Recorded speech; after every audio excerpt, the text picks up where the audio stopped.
तो भाई अकील हुसैन ने तो ज्वाइन कर लिया है, जैसा कि हमने बताया था तो 3-4 दिन पहले ही कि 25 तारीख को अकील हुसैन ज्वाइन करने वाले हैं। और आज उन्होंने ज्वाइन कर लिया है। हालांकि पिछले 3-4 दिनों से बहुत ज़्यादा स्पेकुलेशंस लगाई जा रही थी कि शायद वो नहीं ज्वाइन करेंगे, ये है वो है। बहुत सारी स्टोरीज पक रही थी, आपने देखा होगा अगर आप ट्विटर पे एक्टिव हैं या फिर यूट्यूब पे भी बहुत सारे लोग मतलब गलत खबरें फैला रहे थे। लेकिन हमने आपको बताया था 25 तारीख को आने वाले हैं और आज 25 तारीख है और आज अकील हुसैन आ गए हैं। और रही बात स्पेंसर जॉनसन की, उनकी तरफ से बहुत बड़ी अपडेट निकल के आ चुकी है। हालांकि हमने रिसर्च जो करी थी कि भाई आपके साथ शेयर करेंगे, लेकिन अब तो चेन्नई सुपर किंग्स ने ऑफिशियली कंफर्म कर दिया है खुद ही। और जो हमने रिसर्च करी थी सबसे पहले हम लोग उसकी बात कर लेते हैं। तो रायन हैरिस ने इंटरव्यू देते हुए बताया था कि भी स्पेंसर जॉनसन काफ़ी दिनों से मतलब बाहर हैं क्रिकेट से, और वो मतलब अब बॉलिंग करने लगे हैं, मतलब नेट्स में वो जा रहे हैं, बॉलिंग कर रहे हैं। और जो उनका जो घाव था या कह सकते हैं जो क्रैक्स थे बैक में, वो अब हील हो चुके हैं। लेकिन अभी उनको बहुत टाइम लगेगा मतलब फिर से रिदम में आने में। अभी लगातार वो बॉलिंग करेंगे तब वो कॉम्पिटिटिव क्रिकेट में लौट सकेंगे। और कुछ उसी को कंफर्म करते हुए चेन्नई सुपर किंग्स ने स्पेंसर जॉनसन की पोस्ट डाली है कि वेलकम स्पेंसर जॉनसन। और फिर नोट में उन्होंने नीचे डाला है कि ये जो प्लेयर है वो 21 से 23 अप्रैल में ज्वाइन करता हुआ आपको दिखाई देगा। तो आपको बहुत ज़्यादा इंतज़ार करना पड़ेगा, यानी कि अभी से आप अगर मान के चलिए तो 3 हफ्ते के ऊपर आपको इंतज़ार करना पड़ेगा, या फिर 4 हफ्ते ही आप मान लीजिए।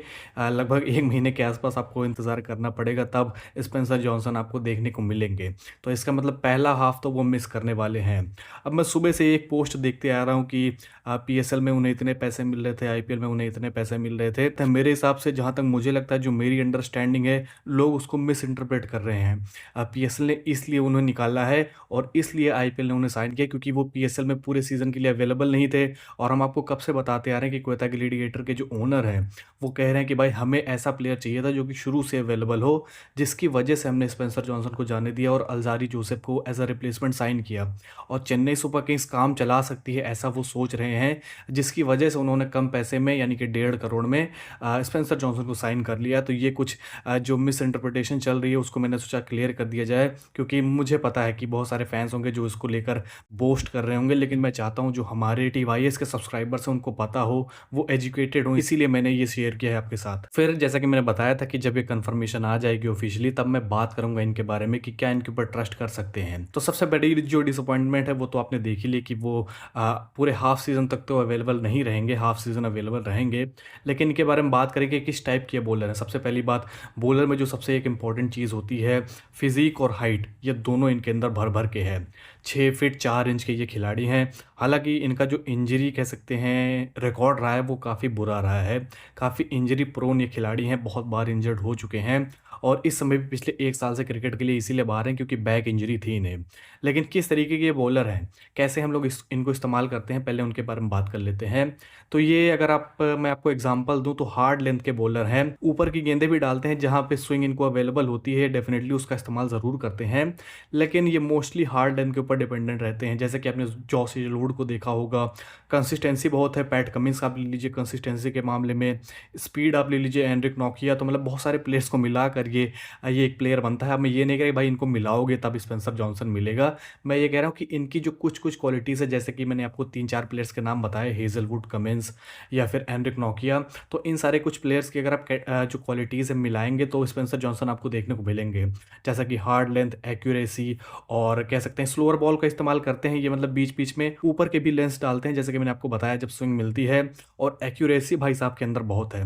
विकेट्स अगर आप देखेंगे इनके तो मोस्टली कह सकते हैं शॉर्ट बॉल पे रहती है, बैक ऑफ द लेंथ, या फिर आप कह सकते हैं जिसको जॉश हेजलवुड वाली डिलीवरी, मतलब बहुत सारे लोग उसको मानते हैं, जो सीने के आसपास डिलीवरी निकल के आती है कुछ उस तरीके की, पिच को हिट करते हैं, कुछ इस तरीके के ये बॉलर हैं। अब इनके रिकॉर्ड्स की बात में ज़्यादा नहीं करूंगा आईपीएल में, क्योंकि 8 के आसपास इन्होंने मैचेस खेले हैं, लेकिन वही है 2 सीजन को मिलाकर इन्होंने 8 मैचेस खेले हैं, तो जज करना मेरे हिसाब से काफ़ी अनफेयर होगा।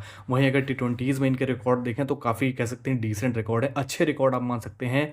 मॉडर्न टी20 जिस तरीके से चल रहा है उस हिसाब से अगर मैं आपको बताऊं, तो इतना भी मतलब इनको आप निगलेक्ट मत करिए कि भाई ये कुछ नहीं कर सकते हैं, ये है वो है। भाई देखो मेरे अंदर भी डिसअपॉइंटमेंट है, और जो एक चीज़ हमें चाहिए थी डेथ बॉलिंग, वो अभी भी मेरे हिसाब से नहीं है।